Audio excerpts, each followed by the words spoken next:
Good day, everyone, and welcome to yet another Battle of Five Armies video.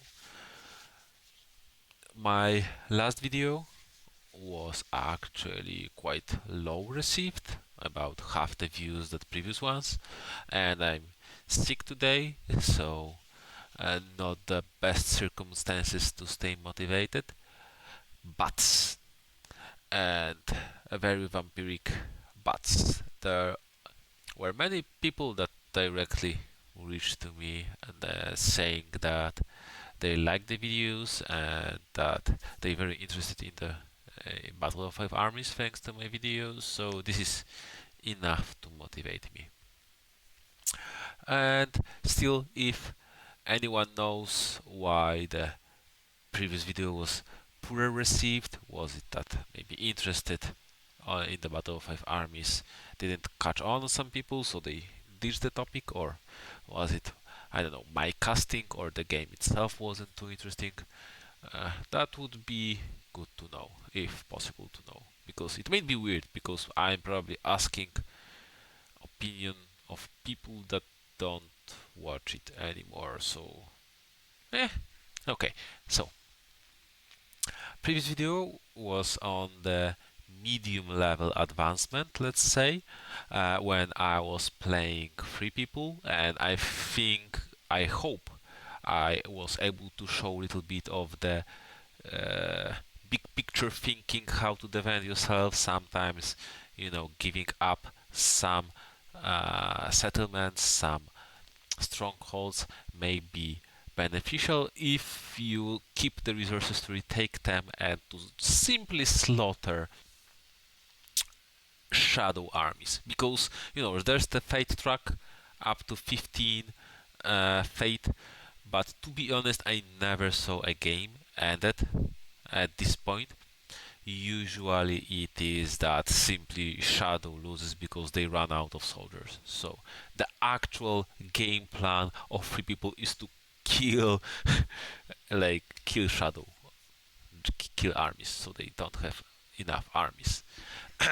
Which may be surprising for most people, because again, like the War of the Ring thinking is that you want to outweigh the shadow, you want to the time win for you, but I think this is not the case. I think the time here is just the mechanic that, okay, we know that if Shadow runs out of soldiers, they will lose eventually. So if we see the point where the Shadow has not enough soldiers, yeah, we can agree that this is a game. So now I'm playing the Shadow. So I wanted to do the medium level of strategical tactical advancement from the Shadow's perspective, because Shadow game is very interesting, I think here. First to the setup, and maybe later talk a little bit about the game plan. So we have the usual standard 3 generals, all but Gandalf activated, Dwarven Veteran, here Valley, Lakeman, and Elves. Yeah, like decent spread. So I draw the Fate and then set up paths, leadership, and we roll. And hey, I got Fate 1. Isn't that beautiful? The best style for Shadow. I set up 2 bats here just in case I will have a plan to take Eastern Spur, or just even to threaten that. 1 bat in the valley, because there's not that much combat, not that much enemies to fight in the valley, anyone, and 3 leadership. Some usual spread of the leadership. I don't think, probably putting 1 leadership in the most forward, 1 leadership and 1 leadership in the most backward, to maybe bring it out with some C die or some character movement card, and it is. I don't think this plays that big of an impact. Those first leadership tokens in the Shadow, and we roll. Nice flexible move on my part. Ooh, very interesting role for 3 people. So my role is very good. I have at least one C die, so I can do some fast movement.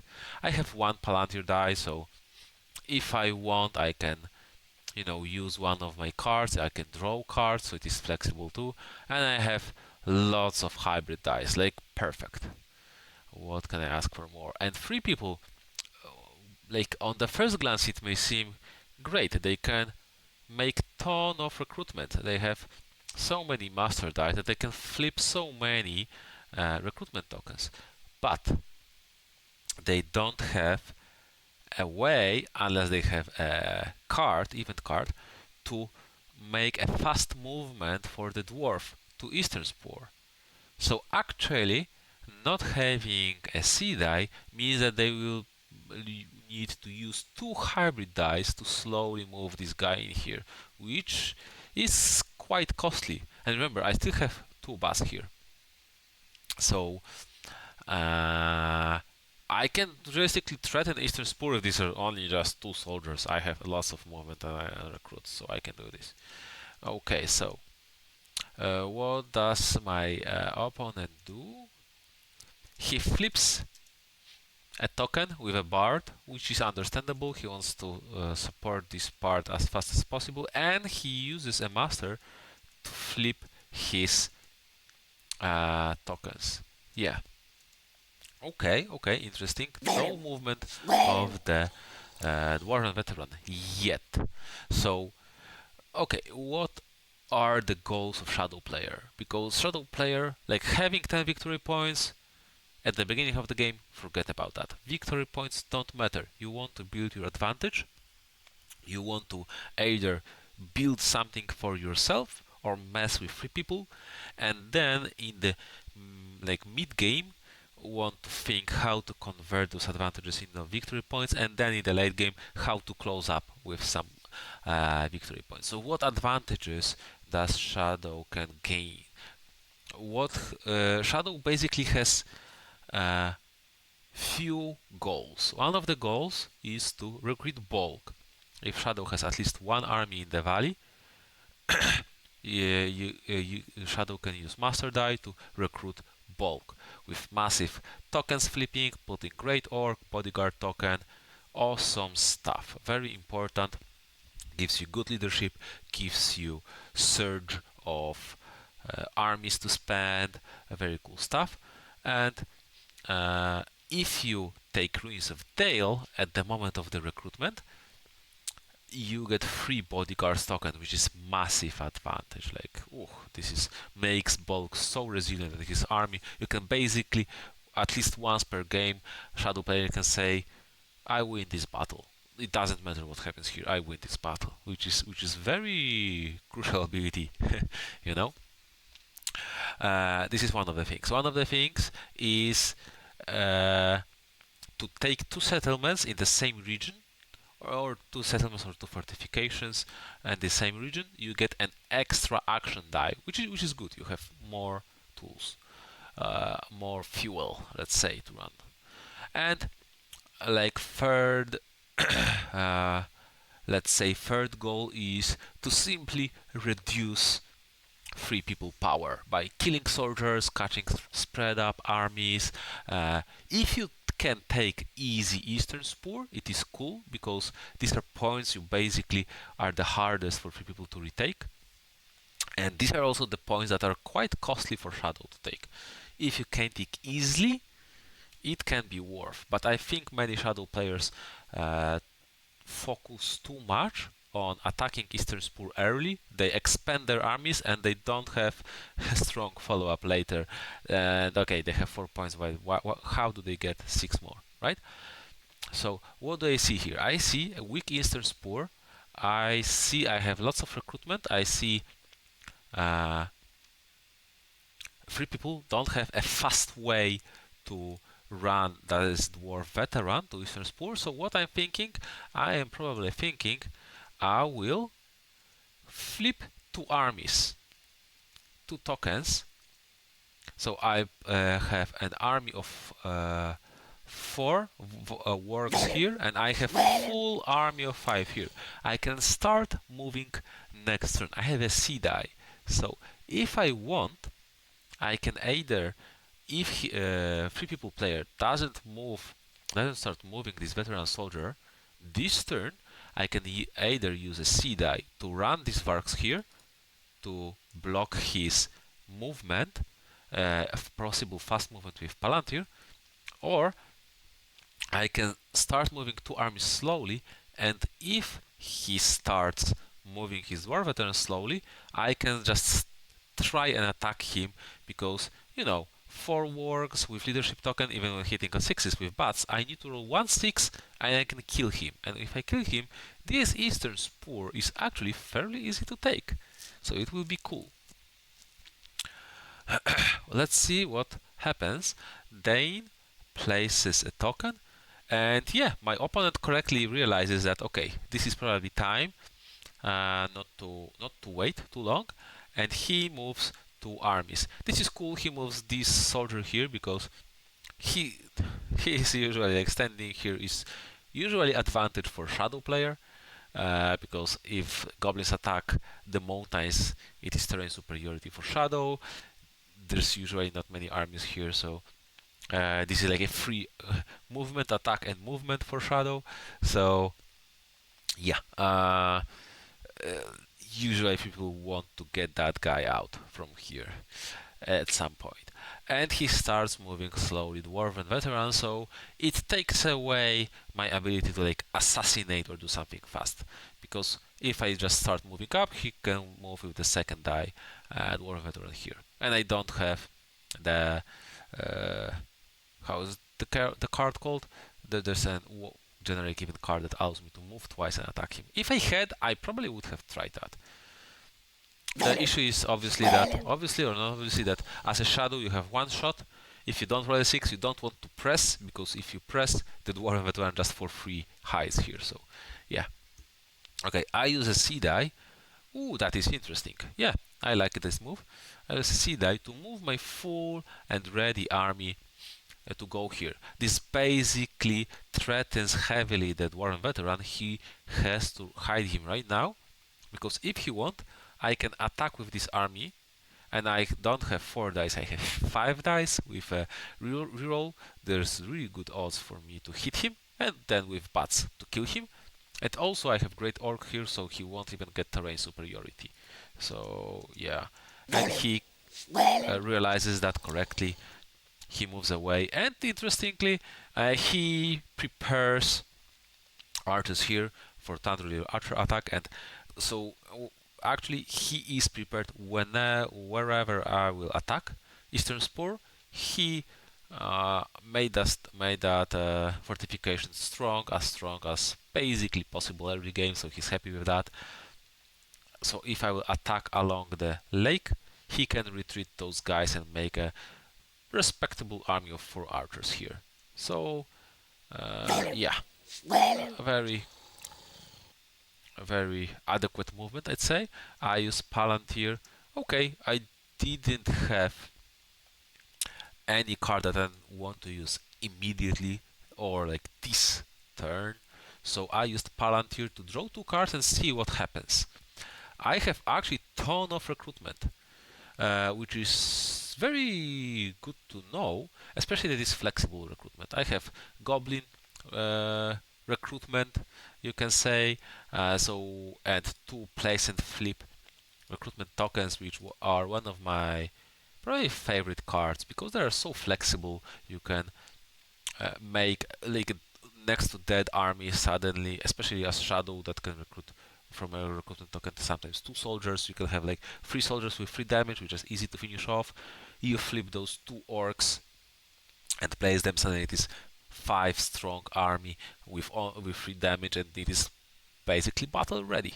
So these are really good. And mounts from Gandabat. This is the only way shadow player can attack with a master die. So this is a very high value card. If you get a roll of too many master dice, that's a way how you can surprise an enemy with attack from a master die. And you place 2 orcs anywhere on the map. one of the best cards in the entire deck. Okay, let's see. Yeah, so my opponent realizes that I just drew cards. I didn't progress anywhere, so basically I slowed down. So he also, as a free people, he also wants to slow down because free people is like the reactive side, right? So what do I have here? I can master to recruit one guy here. I mean, flip one token here and somewhere else, and I have two full armies to move. Or I can start moving already because you know what? I have all those free cards that can recruit in the field. So I don't need to have a perfectly 5 stacked armies. I can fix that later with a master die or with a palantir die. So I think, yeah, I just start moving. There are two ways I can do this because I can either with those two hybrid dice I can surround with two armies the eastern spur and do combine attack and try to finish it off, or I can simply threaten free people, be afraid to lose eastern spur, maybe use some event card on this spot, freak out a little bit, and then I can move with hybrid die one further, and with second hybrid die I can attack camp, I can attack these guys. I have like a lot of flexibility. This is very vulnerable path for free people because it allows for a lot of flexible attacks for shadow. So yeah, seems he is drawing cards to get ready for what is about to happen. And I decided, yeah, I don't want to bleed out my two forward armies to get Eastern Spurn, and what next?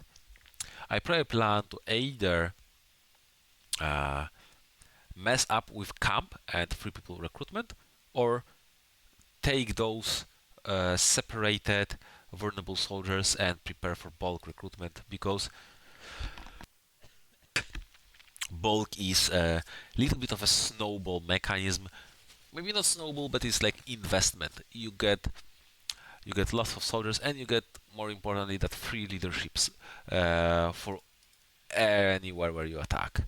So it is investment that payoffs for the most the earlier you get it.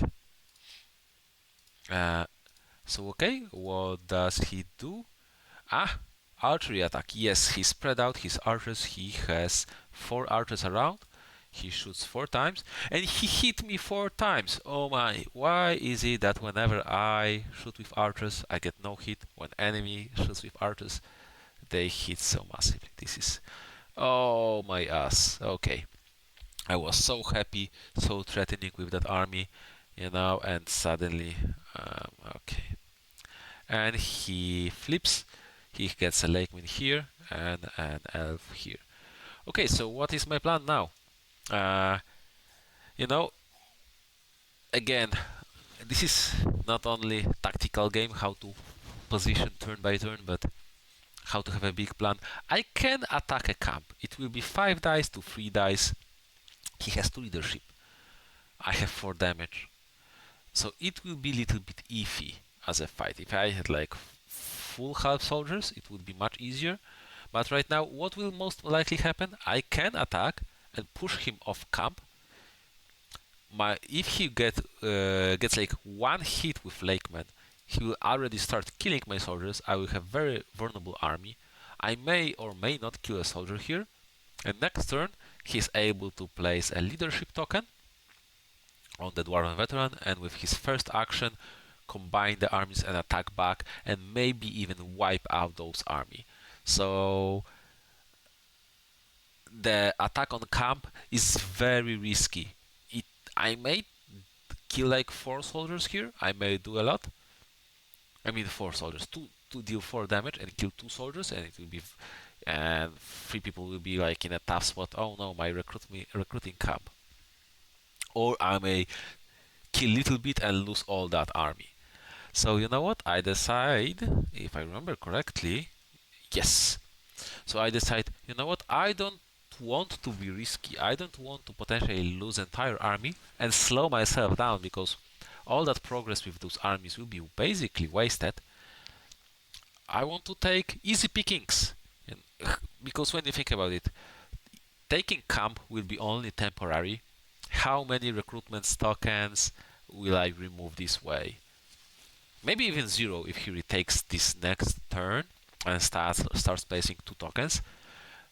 Maybe 1, maybe 2. So if I kill those 2 soldiers, they're even more valuable than the recruitment tokens because he needs to place recruitment tokens and then flip them to get soldiers. If I kill them, I mean, and these soldiers are already on the board. And this fight is much easier for me, much less costly. And again, I'm on the road to recruit bulk.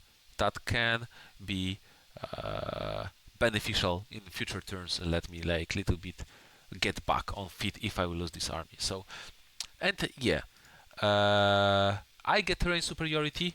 This is another cool stuff here, attacking with the Great Orc. I get fierce defense, which might be useful, with such a damaged army. And yeah, I use vampire-like. It may be a little bit iffy in a sense that, okay, Great Orc, he has no leadership token. If Great Orc maneuver hits, it is 2 damage. It is massive. But if he doesn't hit, it is basically nothing. But if I will hit at least once with vampire-like with any die, it is 2 damage and already soldiers start dying. So I want, I want to at least kill something so they will not be able to regroup to have 4 archers army. I want to kill at least one soldier. But he played regroup, so I actually need to deal damage. And look at that, it is revenge for those archers. I deal 3 hits with bats. This is 4 hits, and I killed 2 soldiers for free. I mean, for free. I used a die, but yeah, I didn't get any damage. I got even a card. Awesome stuff. That's what you look for as shadow player early, to just kill soldiers cheap, let's say. And okay, overall, pretty decent turn. I'm set up to recruit bulk. I'm set up to kill even these 2 guys. What do I get as cards? I got Victory Vanishes from Hope. Oh, I can place 1 damage on 3 armies. It is decent to weaken the fortifications, actually. And Troop Leader with Great Confusion, so I can try to heal this army or defend this army from taking further damage. Quite useful cards. And I actually discarded the Victory Vanishes. It is cute card in a sense that it places them, it can like break fortifications, make fortifications weaker, but its entire action, you know what, I already am trying to put some pressure and tempo on the enemy, so I probably want to spend an action to make an attack and probably do more than 1 damage, right? Let's see, especially that all other cards are quite, seem to be very useful. Obviously, 3 generals activated, the usual stuff, and I draw 3 leadership tokens, yep, spread out, and I draw 1 C. Okay, I would say a little bit lucky, but on the other hand, to be honest, about expected, especially with the 3 generals. Eagles are coming, well, not yet, seemingly, so yeah. But if Eagles get at least any card, their value really increases, because basic Eagles are okay, but nothing really too sexy. But when they get at least 1 card, suddenly they become really forced to be reckoned with. And yeah, 2 bats in the eastern bank, 1 bat in the valley, because I guess my idea is that, you know what, I don't plan to do that much in the valley. I just want to kill these guys. I want to recruit bulk and probably refocus to the eastern spore. I already have 1 army here. Maybe I'll do something like attack, recruit bulk, move bulk here, move armies. Maybe, some recruitment on the wolves and then combined attack. Something like that. Something along the lines. Or even if he tries to fight off my works from here, you know what, the bats are cool maneuver. Ooh, that is okay. My role is quite inflexible. I mean, lots of movement, which might help with messing up with 3 people, because you know what? If I will kill those 2 guys, what he's going to do? Just leave my soldiers, you know, to do everything they want to do, or will he try to fight them? But then with what? With camp? I have wolves that can jump to camp, right? Uh, with those elves, they're not even like fully stacked. So this is quite interesting, and he has 2 moves and a palantir, which can also be a move or attack. So he is not too flexible by himself. uh, so yeah, it seems that he can shoot with his archers 4 archers or maybe even 5 archers. It seems like he can shoot all the 5 archers at my army, and he shoots and luck evens out. Okay, he missed everything. It is big deal because 1 damage, 2 damage, and he starts simply killing. Ranging trumpets. Choose up to 3 different settlements you control. In each of them, you may either flip a flip. Okay, so it is a recruitment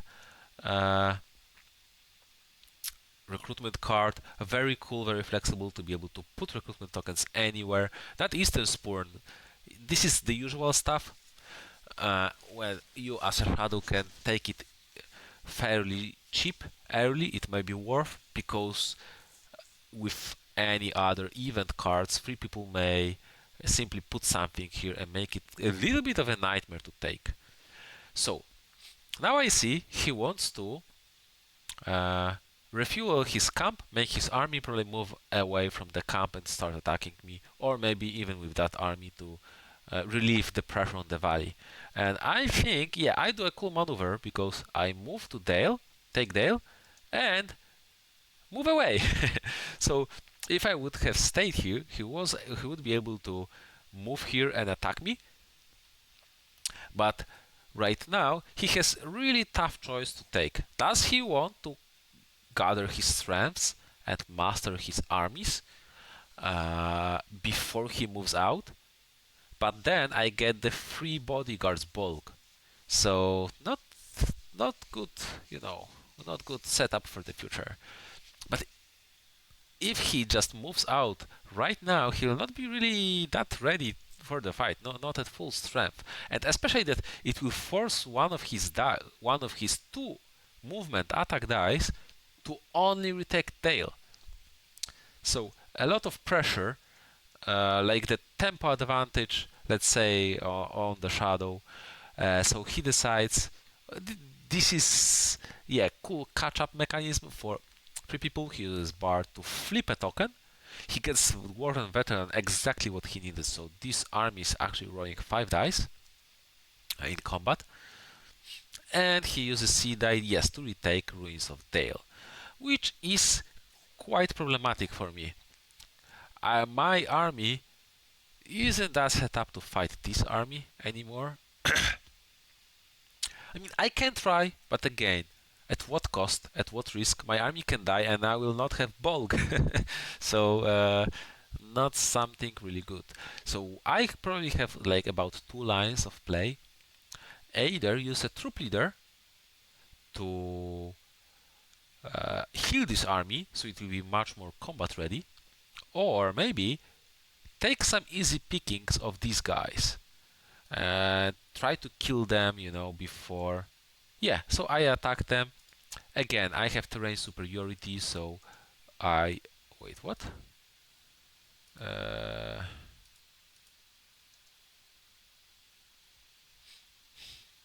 Okay, I draw a card and I got Blow the Horns with no Quarter and Marshal. Blow the Horns, having damaged armies, is actually very cool card.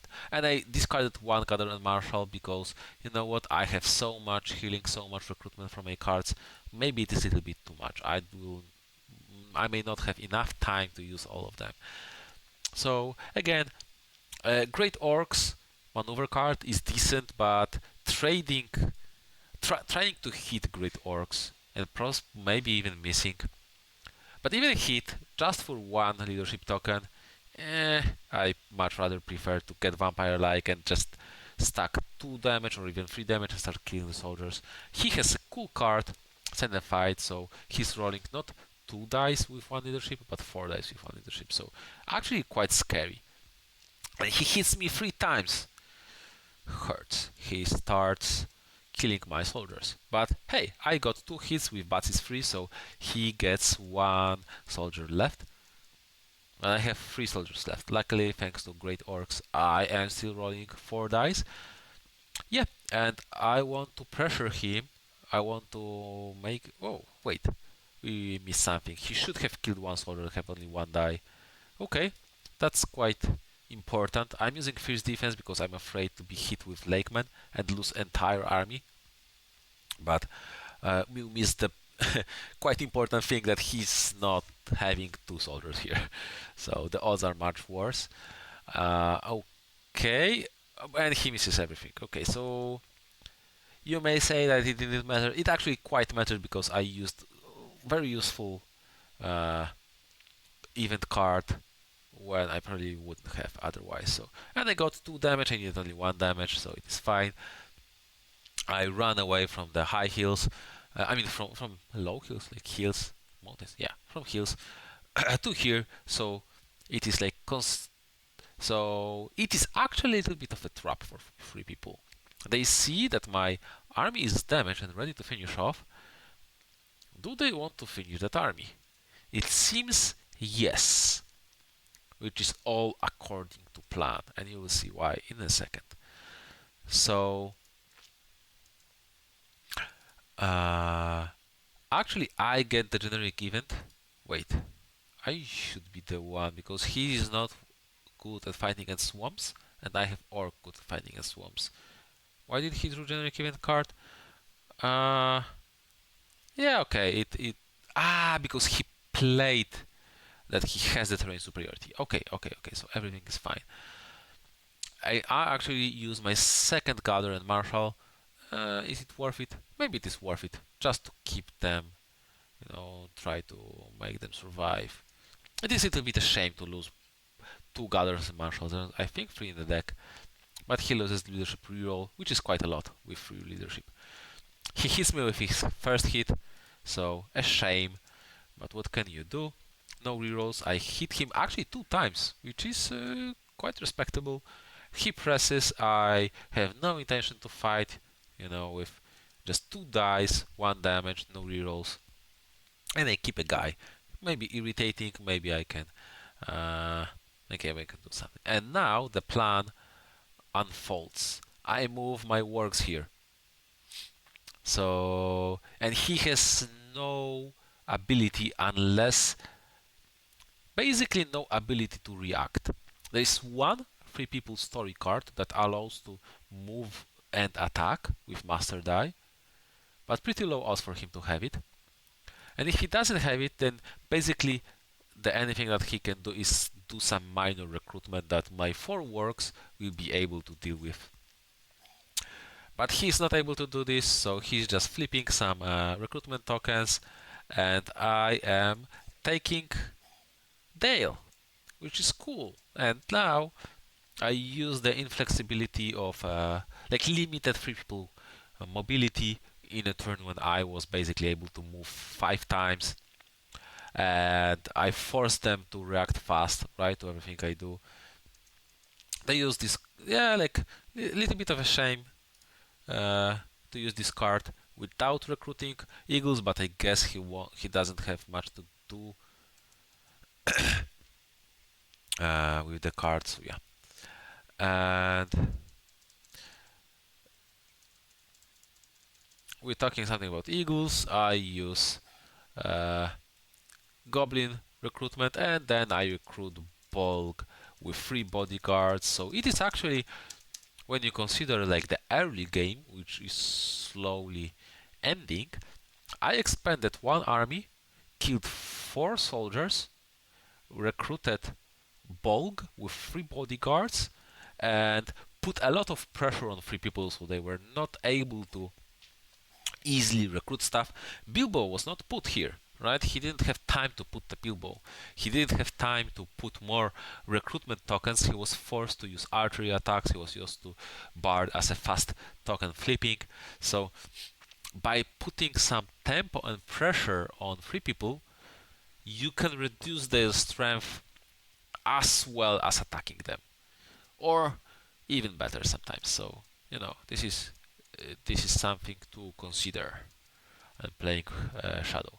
Okay, I got orcs of huge size. I can remove a great orc from bulk army to add a bodyguard token. It is decent card if you recruit bulk with one bodyguard token, so you can kill one great orc here and then recruit, so you have full army anyway, and you have two bodyguard tokens. I think bodyguard token is more valuable than great orc, but later in the game there's rarely a time for Shadow to kill Great Orc when bulk is somewhere in the field, and weaken your army. Call to arms. Oh, this is good. Moving two armies with leadership to regions. Very useful at this moment because, you know what? I want to bring those armies here. So, very well timed. So, one poorly timed card, one very well timed card. Evens out, I guess. Free generals, free leadership tokens, one fate. Yeah, nothing. And Bjorn. Okay, yeah, Bjorn. Bear. Bjorn. By itself, Eagles and Bjorn are not that extremely scary, but with some fate cards, they become extremely powerful. Now, I split my bats because I'm not sure what I will do myself, especially what more my roles will be. I don't need master dice anymore that much, so I'm afraid of a roll that will give me too many master dice. So I put one bats in the Broken Lands to be able to expand one possible master die as a movement. I just want, my bulk to start moving and start smashing. And I got 3 Palantirs. Okay, little bit difficult.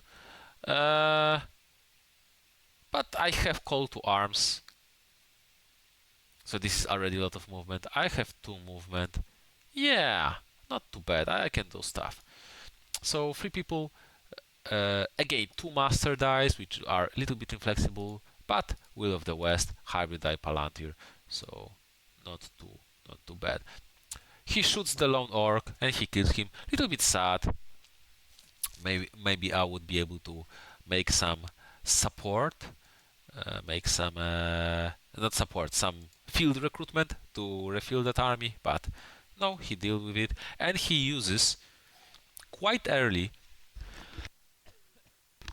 one of his 2 attack dice to recruit Bilbo, which is a bit risky as we saw previous turn. Reduces his flexibility a lot. Palantir may be an attack die, especially if he has 5 cards in hand, so if he saved the cards correctly, then it probably can be a good reactionary card, but let's see. Okay. I use Call to Arms. So I moved 2 armies to regions, and I said, you know what? My works can be very irritating, and I don't want your Dane to kill them easily. So yeah, they jump to get camp, and my bulk is on the field. There are 6 soldiers here, but I can bet that we will realize that soon enough. So he masters. There's a card that moves. How is it named? I keep forgetting. That moves twice and attacks. So this work army would be able to attack Fallen Breach and kill that lone soldier, and even get rid of the recruitment tokens. Probably he wants to use that as fast as possible. Yeah, I use. I probably am quite a lot of thinking here, because I was thinking maybe I take front gate. Actually, if I will conquer the front gate, No, I will not win. I will have 8 points. But it would be very big win, and it is not that tall order. I mean, 4 works with leadership token against this Woodworm veteran, and with only 1 bat token, I would lose this. I don't think I'm able to take it. Uh, it may seem like, oh, he's only one guy, but first of all, he will get terrain superiority, so you have a lot of cards. I'll be hitting him on 6s when he's hitting me on 5s. Yes, I have like 5 dice, but once he hits a maneuver, I will have like 4 dice hitting on 6s. How many turns I will need to break through 6 fortification tokens, right? I have 8 hit points here, and with 1 soldier and this 6 fortification, he also has 8 hit points. But he hits me twice as easily. So I know I will not be able to take it in the one go. But remember, I have orcs from Gundabad. I can take damage here. I can expand the front gate, and then when I can use Master Die or Palantir Die, maybe I can use Palantir Die to make Blood and Horns heal the army, then use second Palantir or a Master Die to use Orcs from Gundabad to refill this army and attack again. And probably in 2 attacks I might be able to take it. But what if 3 people will recruit something here? Like any recruitment card, there's a lot of there. Then my whole investment, my whole plan will fall short, and I will lose this army with little benefit. So I think a lot, and I decide to just attack. But Eastern's poor, because you know what? It is still not full strength. Bard is actually still activated and not used. So if I will like kill him or deal with him fast, he will lose that, right? And I have my strongest armies were Bolgis. I have most leadership with him, so why not attack with the army that is the strongest? And when this army will get expanded, maybe I'll connect it to the works and then get another strong attack, and it will be much easier for me to fight. So who gets the terrain superiority? He gets, because he has 3 dwarfs to my 2 great orcs. Yep. And I start with orcs. Why with orcs? Maybe I want to save these bats for possible front gate. That's my plan. And if I will get a hit on the 6, the leadership will be cool. And he uses commanding voice, so he gets 4 leadership. Ooh, scary. Okay, so he has 5 dice with 4 leadership. He deals me 3 damage, which is decent. And I roll. Ooh, wow. Okay, that was lucky. I got with 1 roll I've broken the fortification. Sometimes it happens, it is a big deal. So massive advantage, massive breakthrough. Yeah. Now I'm hitting on 5s because fortification is broken. I use great orcs because you know what, I mean, this fight may take some time, and maybe even if he will run away, I will be fighting multiple times, so that 1 leadership may pay off in the long run. Removing it might also pay off. So he gets only 1 damage. Okay, so he calmed down a little bit, and I rolled my maneuver again.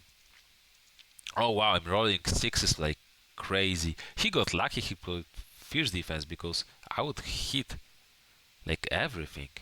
So yeah, it is 2 damage, and he removes his leadership token. I mean, technically he can decide to keep it and take 2 damage, but not really a choice.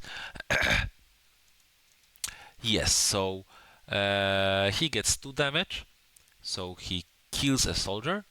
He runs away here, and because this is neighboring location to me, he also takes 1 damage. So this fortification is suddenly heavily expanded. So what does he do? He uses Palantir, he uses Cold Arms. Ooh. Yeah, cool. He retakes tail. He moves here. And what will he do and he connects this army here, so it will be ready to go and ready to fight. Yeah, cool. I mean, you want to have gathered army prepared for fighting. Yeah. Now, I did a little bit of weird maneuver. I'm not sure how weird, but what I'm thinking here, he doesn't have Palantir anymore. He has only one way to attack. Again, this is a hybrid die. If I will keep those works here, he can move this army and attack and probably retake camp. His army is better than mine. I mean, he has. We have both 4 soldiers, and he has 2 damage, but he has Bilbo, so actually we have the same health. But he has Dwarven Veteran, he has 3 leadership, so overall and yeah, and he has Slakeman, so overall he's favored here. And he has Dwarven Veteran, so he has more dice. So I decided, you know what? I use the bats as a maneuver here to run away. I don't want to use my attack die, my only attack die, because I probably want to attack steal something today. My Palantirs don't allow me to move in a very good way, so I just use the master die. And this way, if I keep camp and I keep Eastern Spur, I will get extra action die for next turn, which is another checkbox in Shadow Player to-do list. So he uses Rally. Yeah, cool. He heals Bard for 1 damage, and he heals Dane for 2 damage, which is a little bit irritating. Now I use a Troop Leader. Yeah, okay. Usually don't have many opportunities to use this card, but yeah, I want to heal my damaged army, and I don't really have any other way to do this, so I will do this. He passes, understandable, he wants to see what I will do, and I attack. Right. He used also Dane to give this army a leadership token, so that they are like resilient to great orcs. I think this is one of the most important of few abilities as a free people to use Dane to protect your army from great orcs, basically putting that leadership token. Okay, he uses regroup, so he fights heavily to keep this army, not to just expand trading, because he doesn't have that much recruitment any longer, you know. His camp is taken, so yeah, Fallen Breach, I mean, he probably needs to use archers to shoot, and his Fallen Bridges are full at this point. So yeah, he tries to save soldiers so he have powerful armies to be able to fight me, because without armies it is too hard. It is hard to win Battle of Five Armies if you don't have even 1 army. You don't need to have 5 armies, on the other hand. 5 may be a little bit too much, but like 2, 3, 4, yeah. Okay. Ooh, I'm actually quite lucky. This Eastern Spur was very lucky series of events. Only 4 damage on me to be able to deal so much damage back with some killing and stuff. Yeah.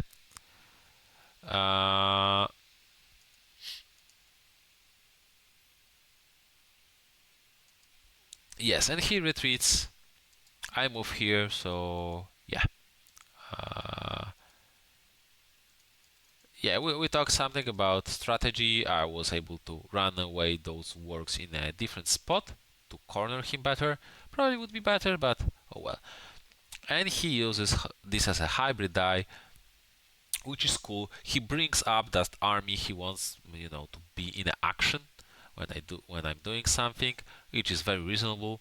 And he collects this army. This is very strong, very powerful army that can expand my bulk army in quite well. Probably because of the 3 bodyguards. Probably I'm winning, but he needs to expand me sooner or later.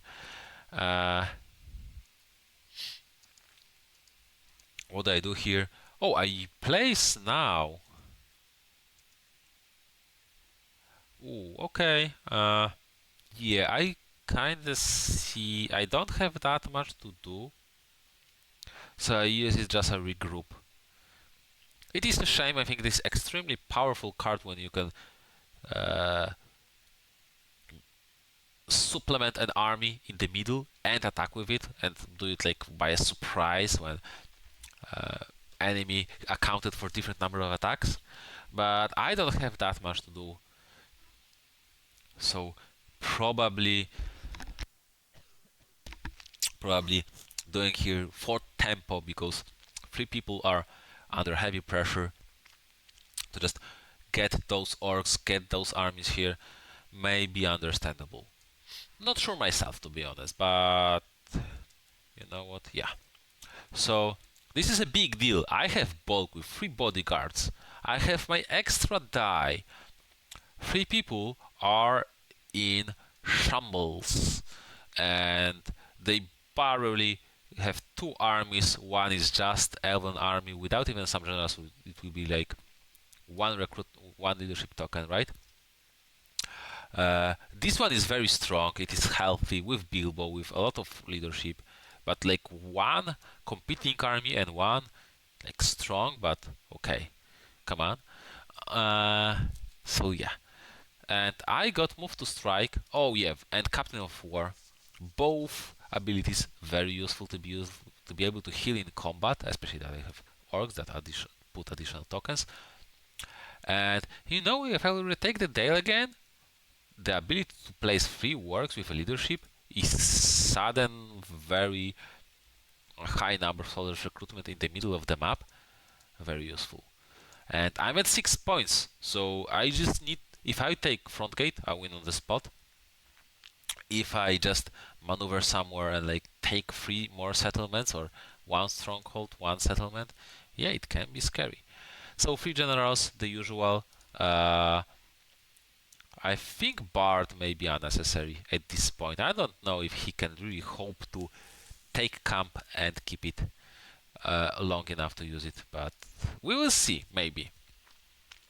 I mean, I have two armies when war is weak. He has two armies, so basically he has somewhat advantage. I need to bring some reinforcements to be able to effectively fight here. So maybe. And I drew a 2 and I kept it just because I don't want to risk the 3 to unlock Thorin. I want to be 100% sure that he is not available this turn. So, bad tokens, I expect that I will be fighting here, either attacking or defending. And I have actually 4 leadership tokens to put. So, yeah, maybe those goblins will join the fighting, especially that I have Great Goblin. So let's see what will happen. And I got I token and I got Orcs of huge size, so I can unlock those goblins. And I had lots of attacking, one master for some rallying, very good roll for me, very flexible. He has actually quite flexible roll too. This time only one single master die, so good for him. He decides to split his armies. That is a very interesting choice. I wonder, maybe he wants me to like waste dice? Not sure. I mean, definitely I would be able to just attack and destroy both soldiers easily if he kept them, so maybe he hopes that this way he will waste more of my dice.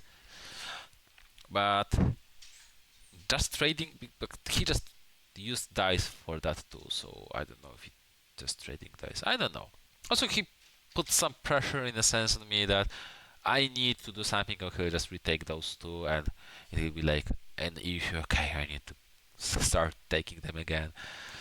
But yeah, I use my C die to attack. I moved all unnecessarily, but I don't think that matters that much. And this is very cool what Shadow can do with lone soldiers like that. Okay, I attack him. I have terrain superiority, so I get a card, and I will use orcs.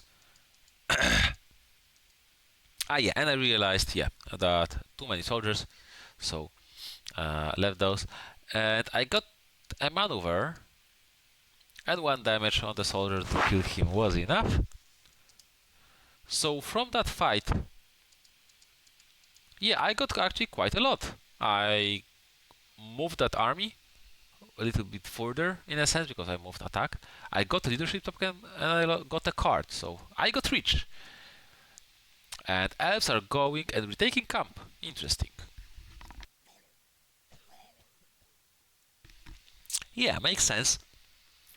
He kinda also locks my movement. Uh, so and I need to do something here if I want to keep my dice. And okay, I kill another soldier here. Probably no. Get the easy pickings. Why not? Right. I get again terrain superiority because of great orcs. And what will I do? I will probably discard a card. I forgot to discard a card, but I'm playing maneuver, so it doesn't matter that much. Okay. Uh, and I discarded orcs of huge size. So all that flexibility, all that possibility of goblins goes to the trash. But I kinda understand it because I feel probably I need more tempo and I don't want to spend 2 dice to just, be putting goblins. Especially that I have armies, right? So okay, and I managed to kill him. Okay, that was quite lucky. No hits at me. And again, I got maneuvered, general event, and I got another leadership token, so it makes me even a little bit more resilient to those pesky veterans. I will keep my leadership tokens for longer. Especially that I have 1 Captain of War if necessary, so I can even expand those tokens for killing. And this is cool. He uses encirclement, he moves this army here, and suddenly my bulk is surrounded from both sides. And this is bulk with 3 bodyguards, so I'm safe here. And it should be a costly fight for 3 people. But they need to take it. You know what? They need to expand those armies. They need to expand those bodyguards. And this is one of the best situations for them. They it is Eastern Bank, yeah. So there will be no terrain superiority probably. Ah no, if elves will attack, he will get terrain superiority, and he has 2 armies to fight with. This is super strong army, so yeah. And he uses archers. He has actually 4 archers to shoot. Yeah. So a very strong fight, 1 damaged. This army is already damaged, and he attacks bulk. And he attacks with elves, so he gets a card. Yeah, so the best, like this is not easy fight for 3 people, but it is the best one they could hope for. So it's really good. And it is a shame to lose move to strike, a very important card. But to be honest, I'm not sure I will be able to move to strike that much anywhere. And that Captain of War to heal that army. Yeah, so Wood of Archers. Ooh, scary. Okay, so he deals only 3 damage. And I dealt only 1. Okay, not fun times. So I use 1 leadership token, which is good that I stacked my leadership tokens. And in the end I lost 1 damage. Okay, and he presses and switches the army. I play orcs. I'm quite surprised. Why orcs, not like great orcs? I don't think this army will be very long, but maybe, yeah, maybe I assume, you know what, I will leave great orcs for the elven army, because they have only 1 leadership, so expanding that 1 leadership from 1 to 0 will be more important than from 4 to 3. Maybe that 4 is not useful for them anyway, so. Okay. Oh. The first roll looked really juicy. Wait, why is he rerolling 5? Huh. He should deal 1 damage less. Right? Yeah. He has 4 leadership. But he hit maneuver, so it should be 3 damage plus leader. Yeah, okay, I noticed that. Yeah, okay, that's good, Protect my armies. And I actually deal 3 damage and get my leadership back. So, but I use bodyguard. You know what? I want to fight a little bit more. 2 bodyguards is quite a lot anyway. So yeah, and I start putting some damage and expanding his Bilbo. Yeah, okay. And I'm using, yeah, so I'm using great orcs on the elves, just as I mentioned before. Ooh. Oh, wow, okay. What is it, like wet noodle contest? Oh my. No damage. Oh man, nothing happened. Okay, okay. Oh, and I have, yeah, I still have vampires. So it seems that, yeah. Okay, okay. So he gets Dwarven Veterans again. Yeah, so this is nasty. He can just flip between the most damaging cards, the Dwarven Veterans, the Elven Archers, to just kill this army as fast as possible. So this is the power of combined attack. He hits. Yeah, he rerolls 4. Oh man. And he deals a massive damage. But I do hit too. I dealt 5 damage.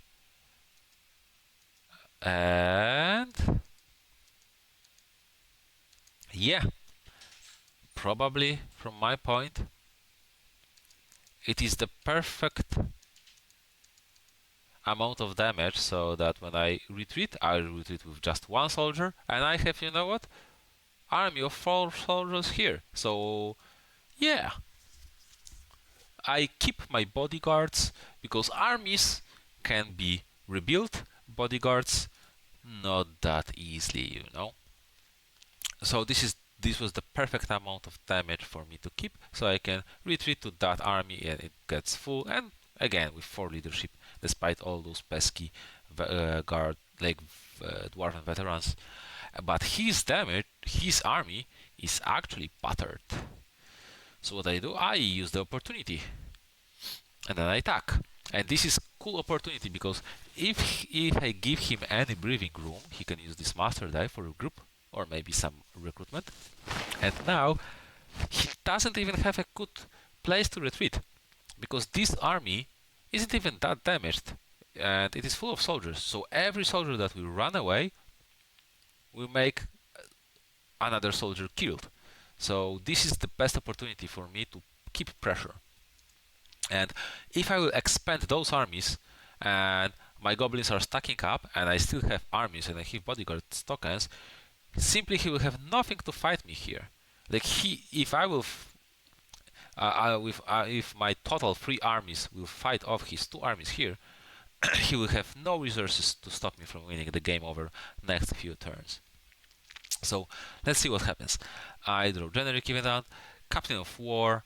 This is cool. I really like this card, especially as Shadow that can stack those leadership tokens a little bit. Healing during the battle, really cool. And Blow the Horn may be also useful if I will have 2 damaged armies. What I will do? I will play Orcs. Yeah, I'm not in a rush, to be honest.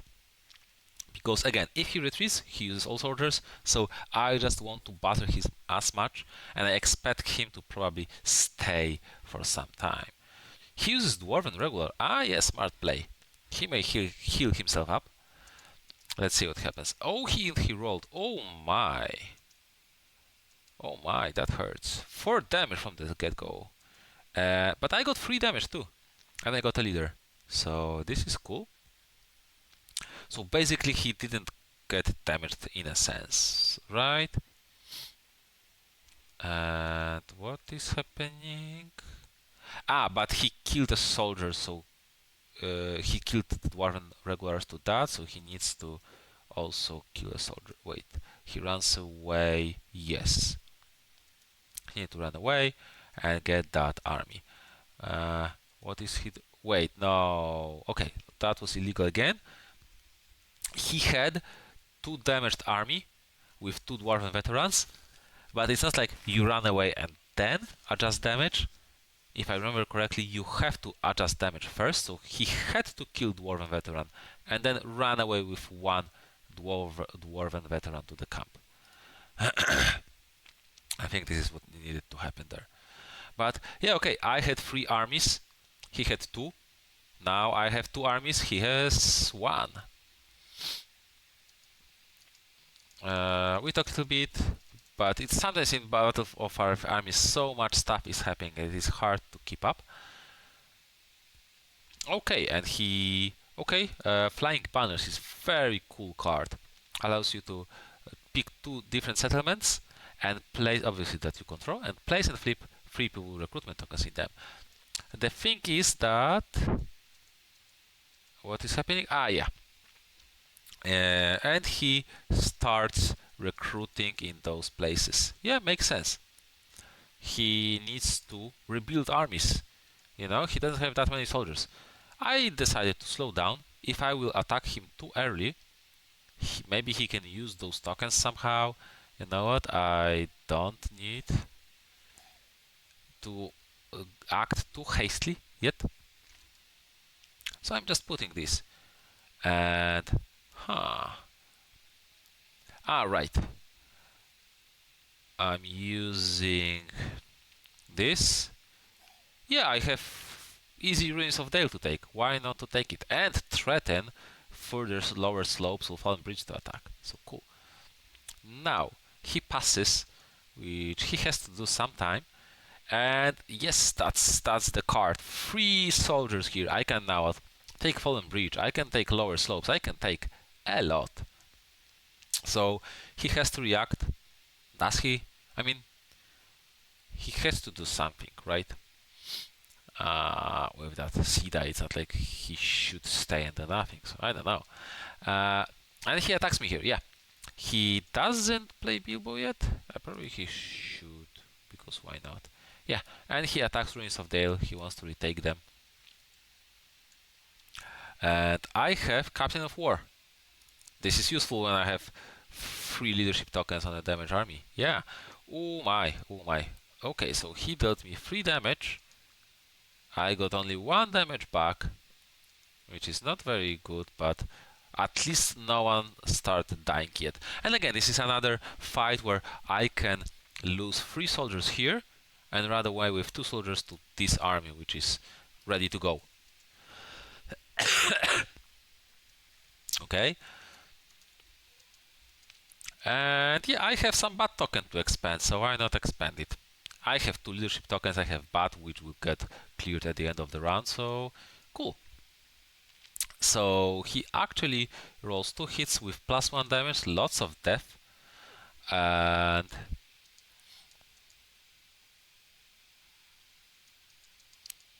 then I again only 1 damage with. Oh, this is okay. So my soldiers didn't fight too well, and yeah, I needed to. I have 2 damage left, so when I run away, I needed to kill one of the soldiers. So only 1 soldier left, but these 4 guys can be enough to mess with those. And I think, yeah, I had a great master plan that I lure this army from the camp to protect Ruins of Dale, and I will use one of my move to strikes to use bulk to move camp, to take camp, go to the eastern bank and attack front gate, and this way like conquer a lot of stuff, have my die again and all of that. But sadly I did some mistakes were made, and not and I expanded my movement attacking card, and I don't have a way to take the camp now, which is a little bit of sad. Yeah, we're talking something that I probably messed up. I thought that I used this card as a last card in a combat, but it was different cards. But yeah, okay. So I have Palantir. I don't have that much to do. I don't even have a way to use my troop leader. So what do?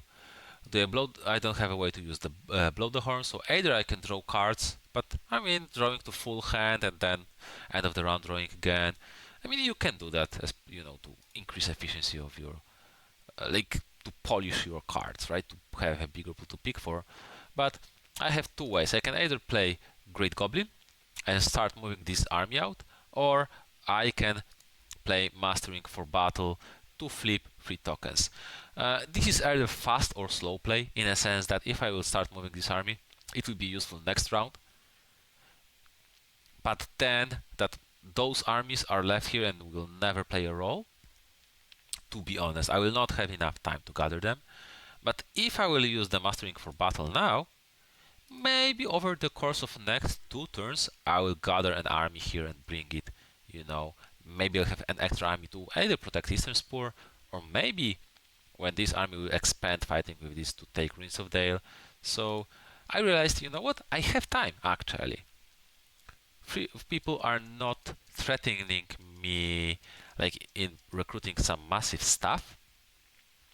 So I basically can use either massive bulk army and this army to put more pressure on attack and play fast, or if it will be a turn to play slow, I have some resources in the bank to use it and to bring some armies.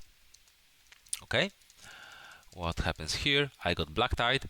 Move armies with leadership. Okay, that's cool. That's a good card to be able to gather all those possible soldiers if necessary, right? And Mastering for Battle, probably not anymore, I guess, but Great Confusion actually really useful, really good.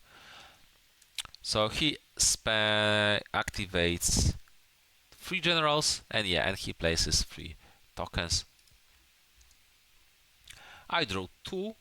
2 will unlock eagles. I don't want eagles, so I drew 3, and I got another 3. Okay, well, that was bound to be to happen sometime, right? So, oh well, but it is still some time to Bjorn, and eagles are not immediately useful. So, oh, and he got 2 master dice. That is a little bit sad, just because they are inflexible, right? But he recruits Thorin, so he gets some tokens.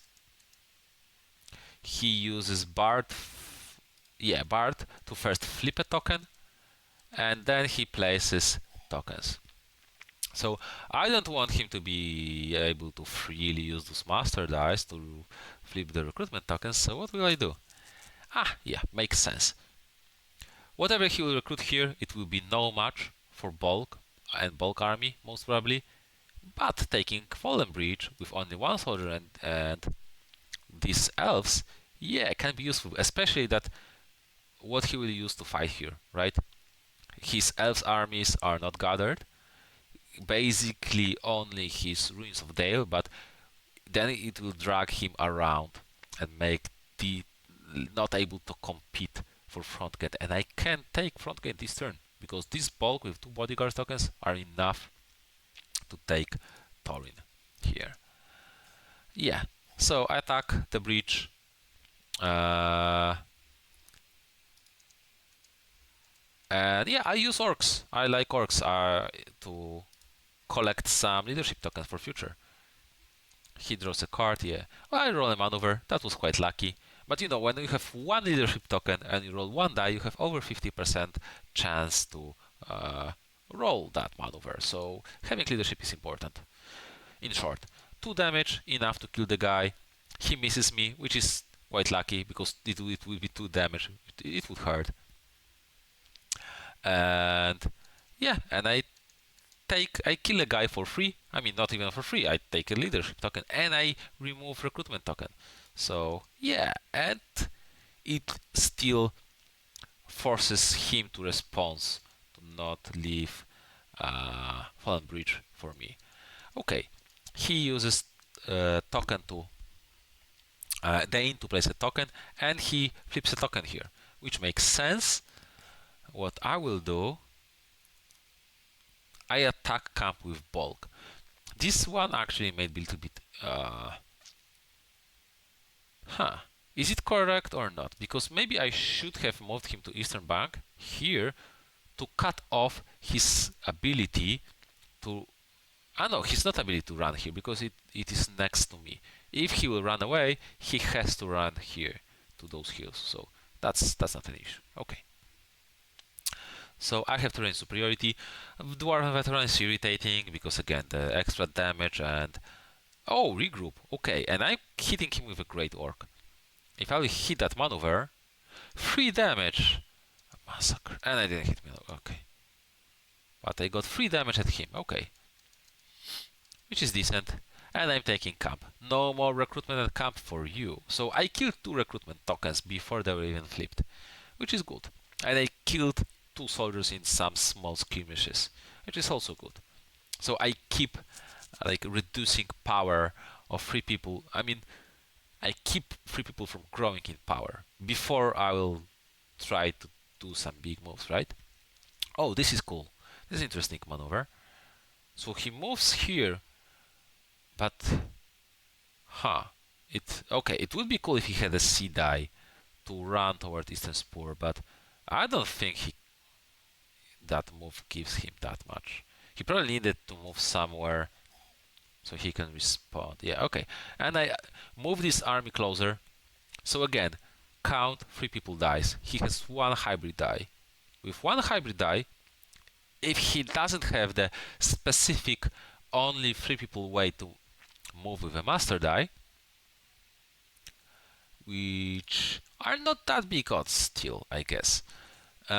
If he can move only with that hybrid die, he cannot retake Fallen Bridge, he cannot retake Eastern Spur, and I mean, he can attack me in a camp.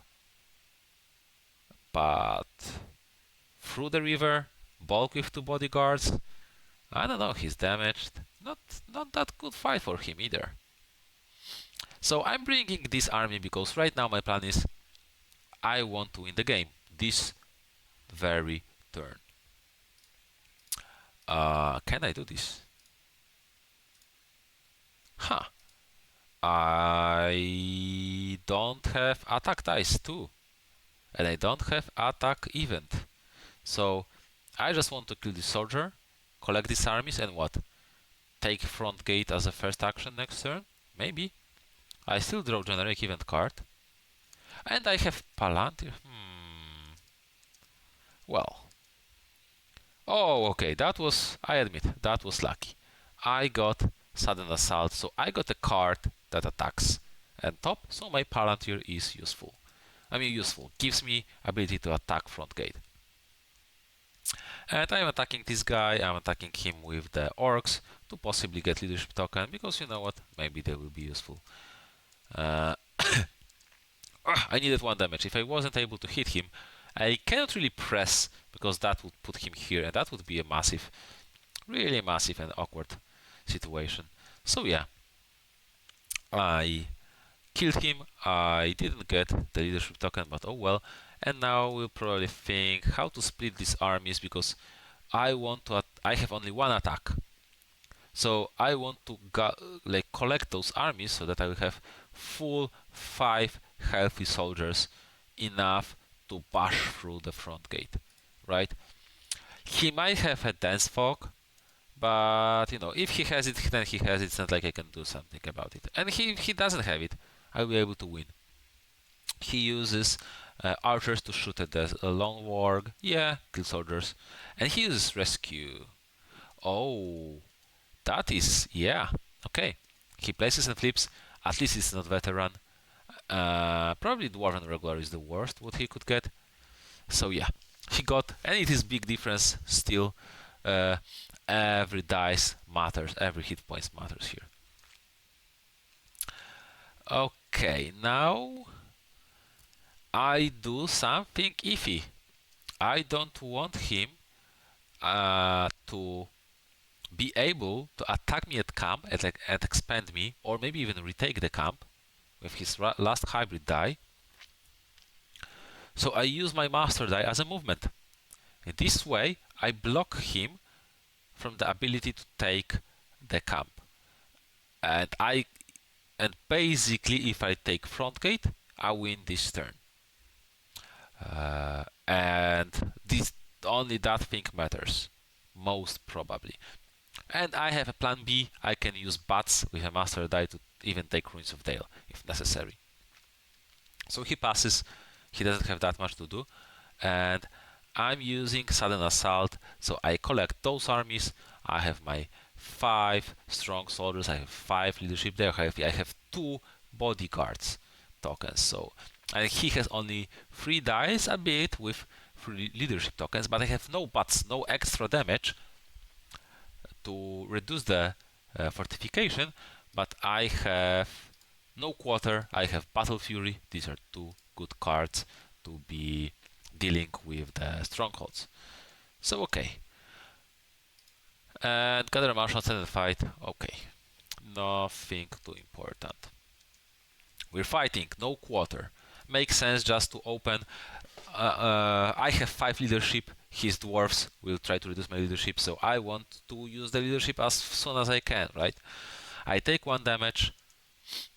He misses maneuver, he hits, and he hits maneuver. Okay, so he starts dealing me 4 damage from the get-go. Nice.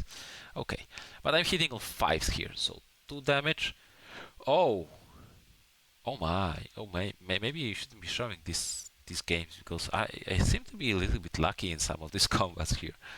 But yeah, uh, so this is the power of the bodyguards. I think sometimes shadow players just see, oh, I'm taking 4 damage, or I'm like in the fights when I was surrounded by 2 armies, or when I was shot by some archers or something, and shadow player is like, oh, I negate 4 damage, it is value. But I had soldiers to expand, so it was all fine, and I kept all my bodyguards, I mean all, 2 of my bodyguards tokens, so they allow me to take quite comfortably that front gate. If I had like 1 or 0, I would be next to stopped here, you know? I mean, okay, maybe not because I rolled 5 damage, but you know, let's ignore that part. Still, fortification is still up, right? Okay, and I lost 1 leadership, so overall, he hit me well, but dual destruction really benefits me here, right? Obviously, especially that I have bodyguards. So, what is next? Yeah, Battle Fury makes sense. I want to be hitting on 5s, not on 6s, and he also plays Battle Fury. Interesting. He hit me for 2 damage, and I hit 2 damage. I reroll. No, 1 damage, right? Oh my. Okay. You know what? Okay. To be fair, I don't think he had really that good odds to be winning. Anyway, but okay.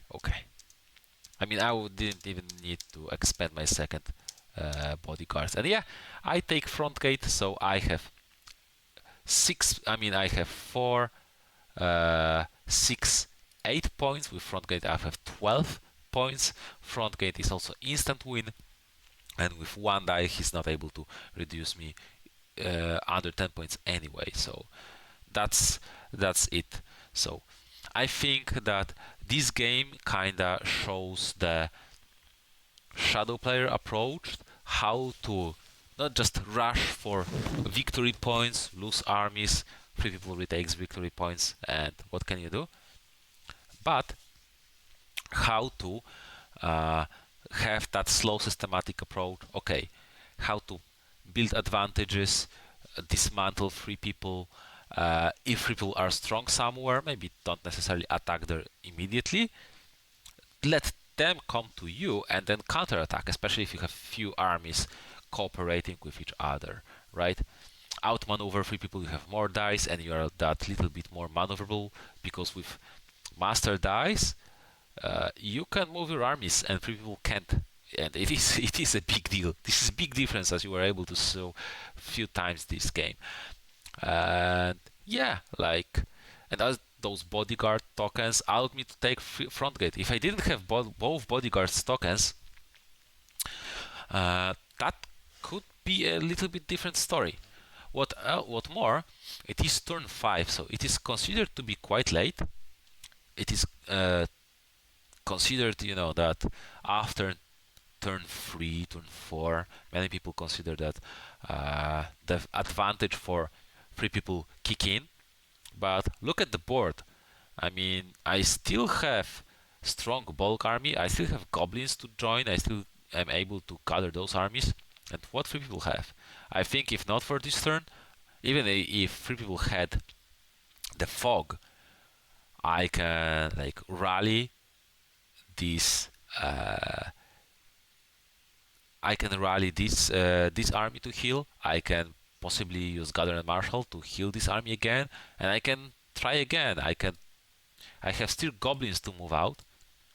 I have my marching companies to start even gathering those armies. So I have ways to continue fighting, right? And 3 people have one damaged army, and not that's not too much. Yeah.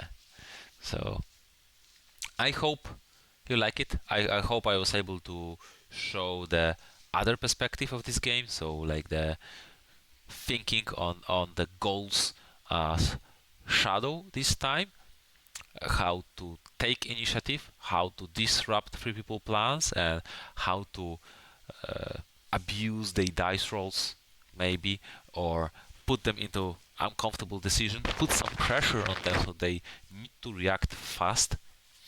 Not necessarily by just throwing your armies at them and then bleeding out, but simply by movement and position. So then we might be able to go to some more advanced games. So I hope you like it, and I hope you have a good day.